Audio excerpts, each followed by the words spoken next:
نوازش پتھر کے مجسمے میں تبدیل ہو جاتا اگر اس کو مہاپارا نہ سنبھالتی، یا پھر وہ بیڈ سے اتنی شدت سے اچھلتا کہ اس کا سر چھت سے ٹکرا جاتا۔ مجھے گلریز نے فون کر کے سجل کی تمام کہانی بتائی ہے، مگر میں اور مہاپارا گوہر کی وفات کے بعد ہی فیصلہ کر چکے تھے کہ ہم گلریز سے معافی مانگ کر تمہیں تمہاری تمام حقیقت بتا دیں گے۔ یہ سب کچھ تمہارا ہے، تمہارا بزنس کہ تم اکیلے وارث ہو، تمام بزنس کے تم اکیلے وارث ہو۔ چاہو تو ہمیں ماں باپ سمجھتے رہنا، مگر حقیقی والدین امینا اور گلریز ہے، اور تم جہاں رہنا چاہو مرضی سے رہو۔ ڈیڈ، مما، یہ سب کیا ہے؟ پلیز مجھے بتائیں نا، میں پہلے ہی کافی ڈسٹرب ہوں، میں پاگل ہو جاؤں گا۔ وہ کافی پریشان ہو گیا تھا۔ گلریز نے آگے بڑھ کر اس کو گلے لگا لیا اور بولا، میں تمہیں اپنی مجبوری اور بے بسی کی تمام داستان سناتا ہوں بیٹا۔ وہ گلریز کی طرف دیکھنے لگا۔ تمہارے باپ، میرا مطلب ہے فیضان علی صاحب نے ہم پر 24-25 سال پہلے ایک بہت بڑا احسان کیا تھا کہ امینا کی زندگی بچانے میں انہوں نے میری مدد کرتے ہوئے میری لاج رکھ لی، اور بیگم صاحبہ مہاپارا کی جھولی بھرنے کے لیے امینا نے اپنی زندگی تمہاری صورت میں ان کی جھولی میں ڈال دی تھی۔ گلریز نوازش کو طوفانی رات سے شروع ہونے والی داستان خرید و فروخت سنانے لگا تو نوازش کی آنکھوں نے ساون کی جھڑی لگا دی۔ امینا اور مہاپارا اس کو دلاسے دے رہی تھی، جبکہ ہندل اور سبرینا دروازے کے پار کھڑی ہو کر تمام داستان کو حیرت انگیز قرار دے رہی تھی۔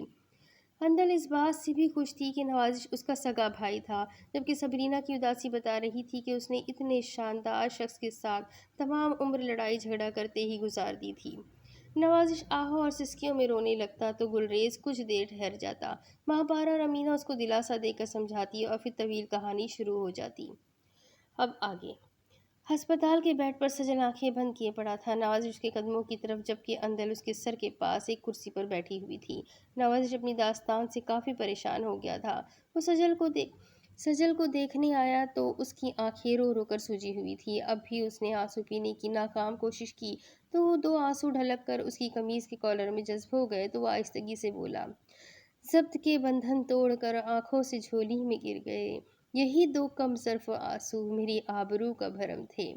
نوازش، سجل کی آواز پر وہ آنسو پوچھتا ہوا اس کے پاس گیا تو سجل کی آنکھیں بھی آنسوؤں سے تر تھیں۔ وہ بند آنکھوں سے ہی بولا، نوازش، تم نے اپنے اعتماد کو جس طرح خراج بخشا ہے، میں زندگی بھر وہ احسان نہیں اتار پاؤں گا۔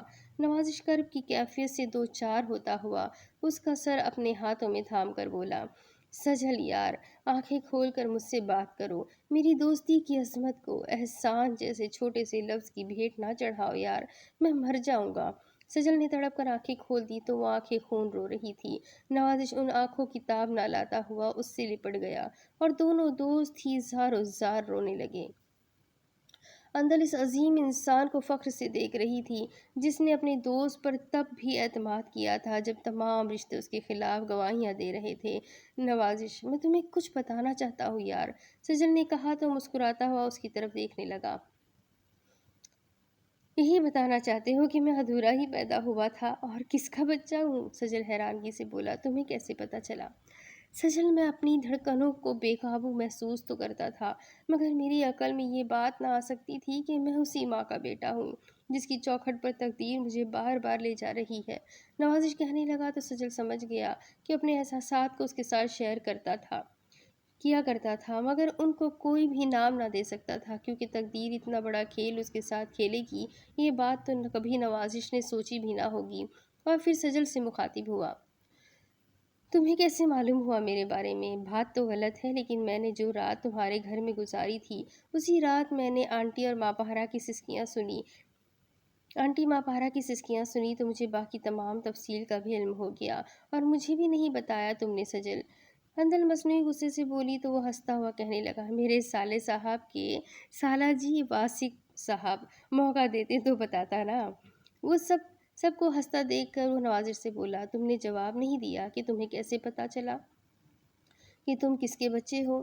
میری خوش قسمتی ہے سجل کہ مجھے جس خامی اور کمی پر اپنی ذات ٹھہرے پانی کی مانند لگتی تھی، آج اندل، تم، امی ابو اور رمیز بھائی کے ساتھ ساتھ مما، ڈیڈ اور سبرینا جیسے قیمتی رشتوں نے میری شخصیت سے وہ داغ دھو کر مجھے اس جھرنے کی مانند بنا دیا ہے جو تقدیر کی مہربانی سے بلندی سے نیچے گرتا ہوا کئی علاقوں کو سیراب کرتا ہے۔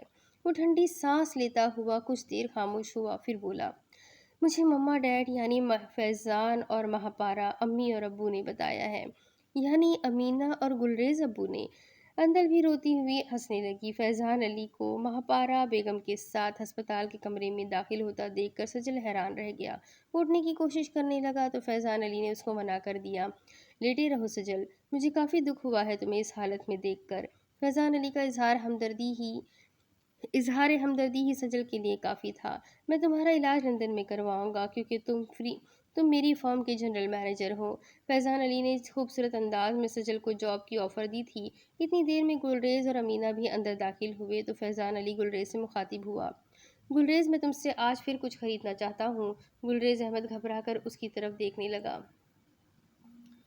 تو سجل بھی پریشان ہو کر ان کی طرف متوجہ ہوا، جبکہ فیضان علی ہنستے ہوئے بولا، سجل اور اندل کی شادی میرے گھر میں ہوگی لندن میں۔ گلریز کی جان میں جان آئی تو فیضان علی پھر بولا، اور ہم اپنی بیٹی کی شادی پاکستان میں کریں گے کیونکہ اب ہم پاکستان میں ہی شفٹ ہو جائیں گے، نوازش اور سجل کے پاس۔